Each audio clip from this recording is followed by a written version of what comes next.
Border पे नहीं होती, मॉडर्न वॉर नेटवर्क के थ्रू होती है।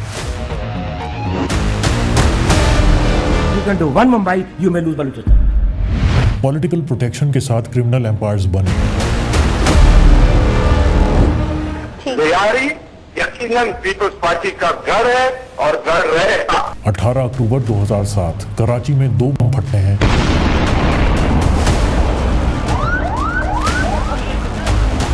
वो लश्कर तैयबा और जैश ए मोहम्मद से लिंक्ड सिंडिकेट्स के अकाउंट को सेटल करता था। और जब मल्टीपल इंडियन एजेंसीज ने इन्वेस्टिगेट किया, Delhi police, NIA, DRI, BSF, सबको एग्जैक्ट पैटर्न मिला।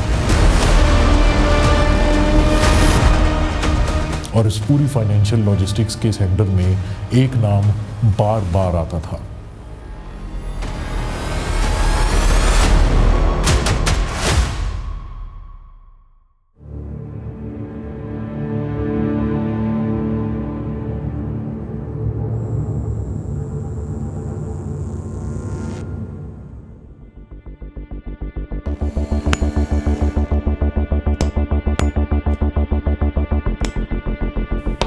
क्या होगा अगर मैं कहूं कि टेररिज्म सिर्फ बम से या फिर बंदूकों से नहीं, टेररिज्म करेंसी से होता है, क्राइम सिंडिकेट से होता है, गैंग से होता है और सबसे डेंजरस नैरेटिव से होता है।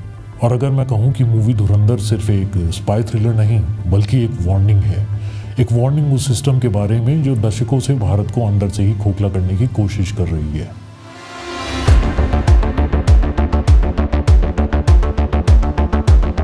धुरंधर को कई लोग सिर्फ फिल्मी एग्जैजुरेशन बोल रहे हैं, पर सच ये है कि धुरंधर फिक्शन के पीछे की रियलिटी दिखाती है।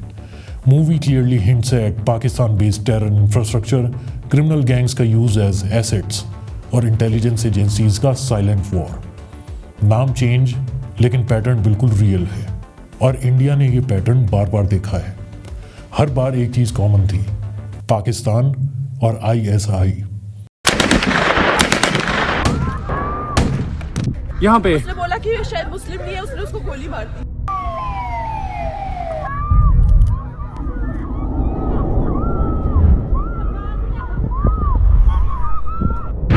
चाहे वो IC-814 की हाईजैकिंग हो,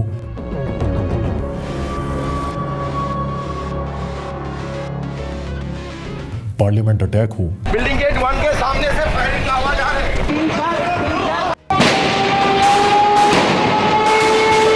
26/11 मुंबई अटैक हो,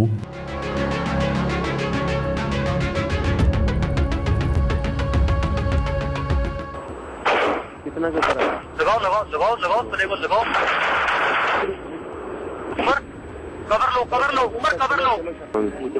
वालेकुम अस्सलाम। हाँ जी, मुझे फायर लग हाँ जी, मुझे फायर लग गए हैं। तो आंकड़े अल्लाह ताला कहाँ लगा मेरे कहाँ लगा? बाजू पे लगा है, पाँव पे लगा है। अल्लाह ताला आपकी बात करे। उनके लोग भी जख्मी हो रहे हैं, वो लेके जा रहे हैं हॉस्पिटल।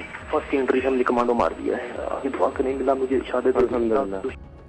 हुकूमत ये बात जान ले कि ये तो हमारा ट्रेलर है, अभी असल फिल्म बाकी है। अभी हुकूमत को आगे देखना है कि और क्या क्या होता है। अजमल कसाब का पता इंडिया को इन्होंने दिया। इन्होंने इंडिया को पता बताया कि अजमल कसाब जो है, उन्होंने जो फरीदकोट का एड्रेस है वो नवाज शरीफ ने दिया। अगर ये बात गलत साबित हो तो जो चोर की सजा वो मेरी सजा है।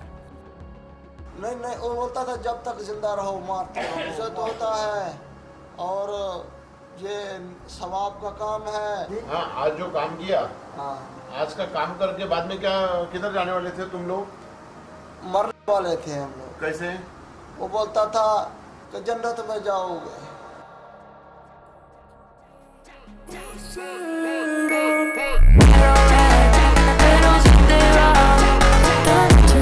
धुरंधर का कोर मैसेज सिंपल है, मॉडर्न वॉर बॉर्डर पे नहीं होती, मॉडर्न वॉर नेटवर्क्स के थ्रू होती है।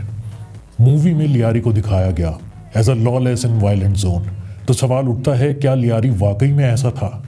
Answer is yes, historically absolutely yes. निकल रही है।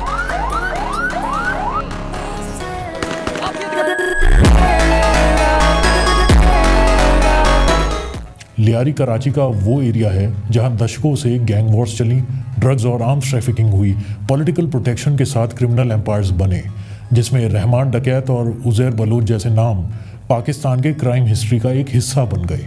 सरदार अब्दुल रहमान बलोच उर्फ रहमान डकैत उर्फ खान भाई, इसका जन्म कराची के लियारी में साल 1975 में हुआ। रहमान के पिता अबू मोहम्मद और उसके अंकल शेरू खुद ड्रग स्मगलिंग में इन्वॉल्व थे और रहमान भी छोटी सी उम्र में ड्रग पेडलिंग में इन्वॉल्व हो गया। कहते हैं सिर्फ 13 साल की उम्र में इसने पहली बार एक आदमी पर धारदार चाकू से हमला किया और इसी घटना के 2 साल बाद इसने अपनी माँ यानी बीबी खदीजा को जान से मार डाला। 21 साल की उम्र में ही रहमान गैंग लीडर बन गया और एक्सटॉर्शन, किडनैपिंग, ड्रग स्मगलिंग के साथ साथ इलीगल आर्म्स एंड एम्यूनेशन को भी बेचने लगा। देखिए, लियारी कराची का सबसे पुराना बसा और सबसे ज़्यादा डेंसली पॉपुलेटेड इलाका है और इस पे शुरू से ही पाकिस्तान की पीपल्स पार्टी यानी पीपीपी की हुकूमत रही है। वो मेरा गम है, जो अवाम की तकलीफ है वो मेरी तकलीफ है और मैं खाली दुआ करती हूँ कि अल्लाह ताला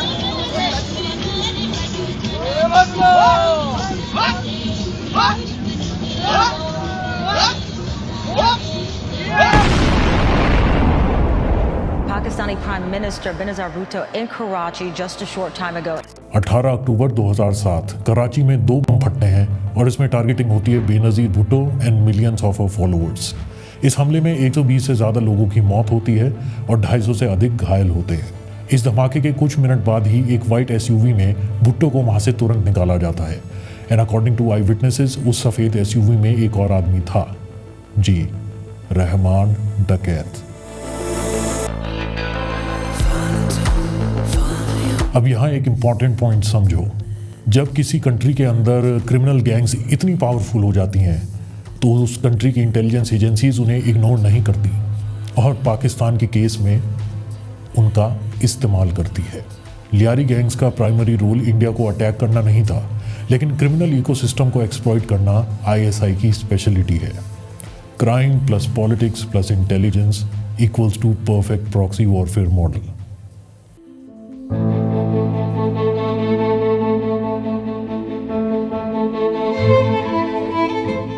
आईएसआई एक नॉर्मल इंटेलिजेंस एजेंसी नहीं है। आईएसआई एक हाइब्रिड वॉरफेयर टूल है। इंडिया के अगेंस्ट आईएसआई का मॉडल रहा है डायरेक्ट वॉर को अवॉइड करना और जियाउल हक की 1000 कट स्ट्रेटजी, जिसमें शामिल है terror outfit, sleeper cells, criminal funding and FICN, fake Indian currency notes. ये कोई एलिगेशन नहीं है। इंडियन सिक्योरिटी एजेंसीज और कोर्ट्स ने रिपीटेडली कहा है पाकिस्तान से linked fake Indian currency note terror funding के लिए यूज होते हैं और इंडियन इकोनॉमी को डिस्टेबलाइज करने के लिए इस्तेमाल किए जाते हैं।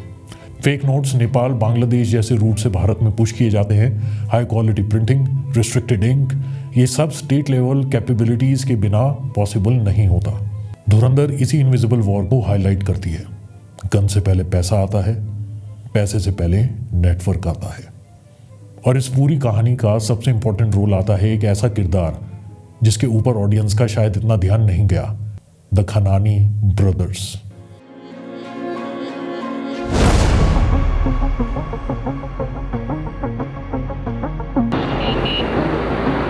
अप्रैल 1992 कराची। पाकिस्तान में अल्ताफ खनानी और जावेद खनानी कालिया ब्रदर्स के साथ मिलकर के खोलते हैं Khanani and Kalia international private limited. On paper ये पाकिस्तान की पहली certified foreign currency exchange company थी जो कि अपने कस्टमर्स को डिफरेंट सर्विसेज ऑफर करती थी, जैसे foreign currency exchange, home remittance, outward remittance and business administration.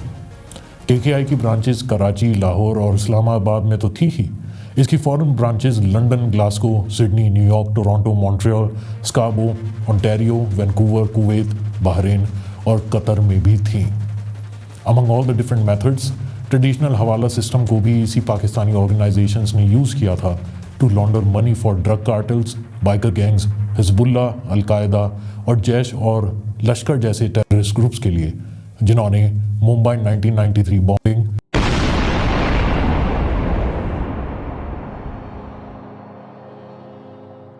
और 26/11 जैसे अटैक्स करे थे।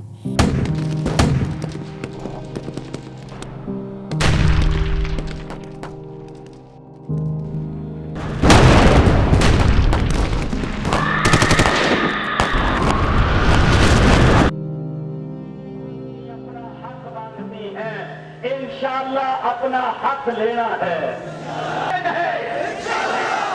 और बच्चा मुजाहिद है। मिड 2000s तक आते आते खनानी एंड कालिया इंटरनेशनल एक ग्लोबल मनी लॉन्ड्रिंग मशीन बन गया था।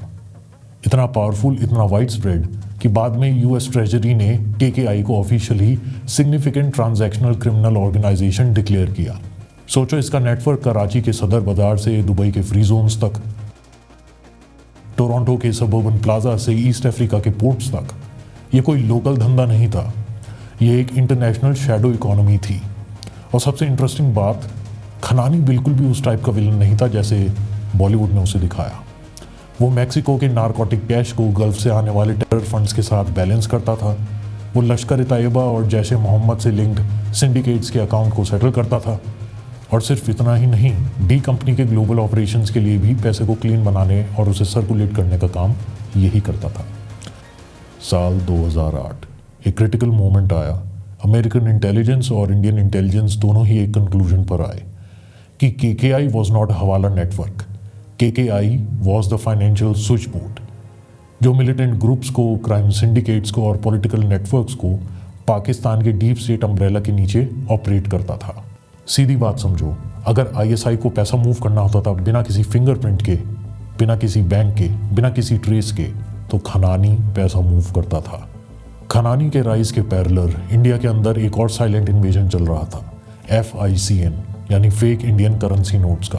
पर ये कोई लोकल लेवल के क्रूड फेक नोट्स नहीं थे, ये थे near genuine replicas, security grade paper, proper watermarks, embedded fibres, इतने हाई क्वालिटी कि कुछ केसेस में तो ATM सेंसर्स तक कंफ्यूज हो गए। और जब मल्टीपल इंडियन एजेंसीज ने इन्वेस्टिगेट किया, Delhi police, NIA, DRI, BSF, सबको एग्जैक्ट पैटर्न मिला। प्रिंटिंग होती थी पाकिस्तान के एक सिक्योर स्टेट प्रोटेक्टेड फैसिलिटी के अंदर, वहीं से नोट्स रूट होते थे दुबई, काठमांडू, ढाका और कोलालमपुर के थ्रू, जो भारत में फिर पुश किए जाते थे। इन नोट्स का डिस्ट्रीब्यूशन करता था डी कंपनी का नेटवर्क, लश्कर तैयबा के फैसिलिटेटर्स और क्रॉस बॉर्डर स्मगलर्स। और जब पैसा सर्कुलेट हो जाता था तो रिसाइकलिंग और सेटलमेंट होती थी हवाला हब्स जैसे केकेआई के थ्रू। और ये कोई थ्योरी नहीं है, पकड़े गए ऑपरेटिव्स इंक्लूडिंग लश्कर तैयबा का अब्दुल करीम टुंडा ने इन्वेस्टिगेशंस में ओपनली बताया कि आईएसआई के हैंडलर्स खुद सुपरवाइज करते थे high quality counterfeit Indian notes की प्रिंटिंग। ये नोट्स वही रूट फॉलो करते थे जिनसे weapons, explosives, terror logistics move होते थे। अर्ली 2010 तक आते आते इंडियन एजेंसीज का एस्टिमेट था कि 1500 से 2000 करोड़ वर्थ के पाकिस्तानी ओरिजिन फेक करेंसी हर साल भारत में पुश किए जाते थे। और हर एक फेक नोट दो काम करता था। पहला, ग्लोबल जिहाद फंड करता था जिसमें सेफ हाउसेस, रिक्रूटमेंट, लॉजिस्टिक्स और एक्सप्लोजिव्स होते थे। और दूसरा, इंडिया की करेंसी पर ट्रस्ट को धीरे धीरे इरोड करता था। ये एक पेटी काउंटरफिटिंग नहीं थी, ये एसिमेट्रिकल इकोनॉमिक वॉरफेयर थी। और इस पूरी फाइनेंशियल लॉजिस्टिक्स के सेंटर में एक नाम बार बार आता था, जावेद खनानी।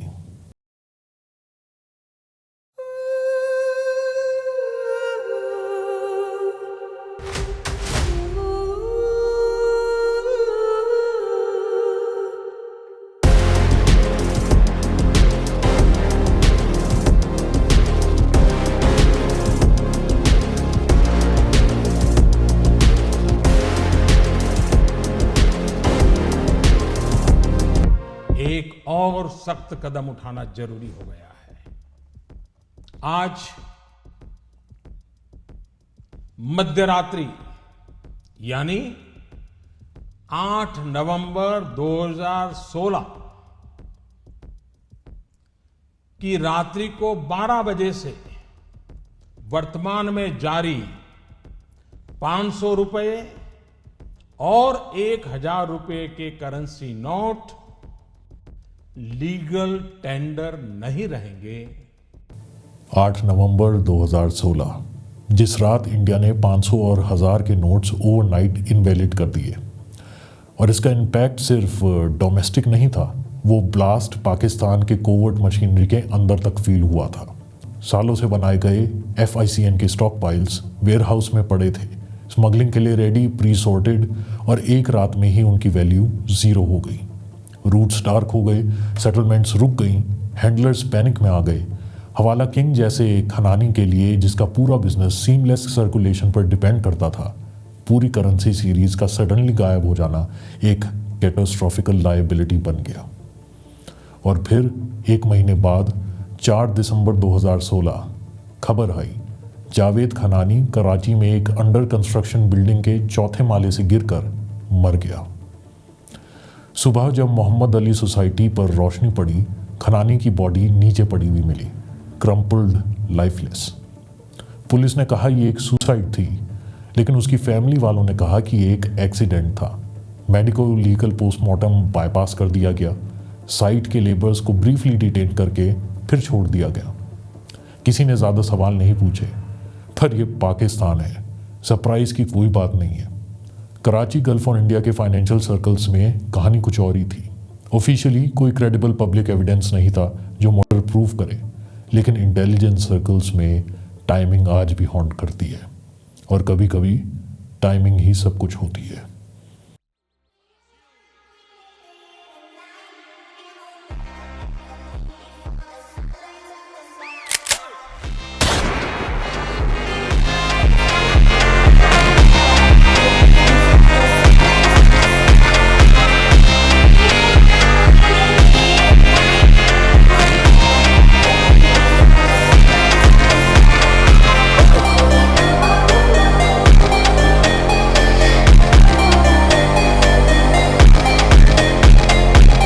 मूवीज़ अक्सर रॉ और आईबी को ग्लैमरस दिखाती है, पर रियलिटी काफ़ी ज़्यादा सीरियस और डेंजरस है। इंडियन इंटेलिजेंस का कोर मॉडल ह्यूमन यानी human asset, deep cover infiltration, financial tracking और इंटर एजेंसी कोऑर्डिनेशन से चलता है। धुरंधर का प्रोटैगनिस्ट कोई सुपर हीरो नहीं है, वो रिप्रेजेंट करता है उन हजारों एजेंट्स को जो फेक आइडेंटिटीज के साथ जीते हैं, एनिमी टेरिटरी के अंदर सालों तक सरवाइव करते हैं और बिना किसी क्रेडिट के लिए मिशंस को एग्जीक्यूट करते हैं। भारत की इंटेलिजेंस एजेंसीज के सक्सेस का प्रूफ है स्लीपर सेल्स का एक्सपोजर, टेरर फाइनेंसिंग रूट्स का ब्रेकडाउन और अटैक्स जो कभी न्यूज़ में आए ही नहीं क्योंकि वो फेल हो गए। यही रियल पावर होती है जो दिखती नहीं पर काम करती है। देखिए, धुरंधर एक डॉक्यूमेंट्री नहीं है, पर यह ट्रूथ के काफ़ी करीब ज़रूर है। यह मूवी हमें 3 चीज़ें सिखाती है। पहला, इंडिया सिर्फ बॉर्डर पर फाइट नहीं करता। दूसरा, इंडिया साइलेंट पर पेशेंट और स्ट्रेटेजिक फाइट करता है। और तीसरा, नेशनल सिक्योरिटी सिर्फ सोल्जर्स का काम नहीं होती, इसमें इकोनॉमी, इंटेलिजेंस और पॉलिसीज़ का भी हाथ होता है। पाकिस्तान का मॉडल टेरर, क्राइम और फेक करेंसी, और भारत का मॉडल इंटेलिजेंस, इकोनॉमिक डिसरप्शन और लॉन्ग टर्म स्ट्रेटजी। यही डिफरेंस है नॉइज़ और नेशन बिल्डिंग में। अगर ये वीडियो तुम्हें अनकंफर्टेबल लगे तो समझ जाओ सच काम कर रहा है। लाइक करो, शेयर करो, सब्सक्राइब करो। मिलते हैं आपसे भारत फर्स्ट नेटवर्क के दूसरे एपिसोड में, जहां हम और ऐसी चीज़ों के बारे में बात करेंगे। जय हिंद, जय भारत।